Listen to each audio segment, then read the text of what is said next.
પછી જે તને ફાવે તે બરોબર, જે તને ફાવે તે આ તારી જોઈ લે બરોબર।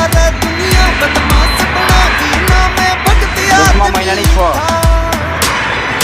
સાલ ઓલી 2017 હતી, આ 2025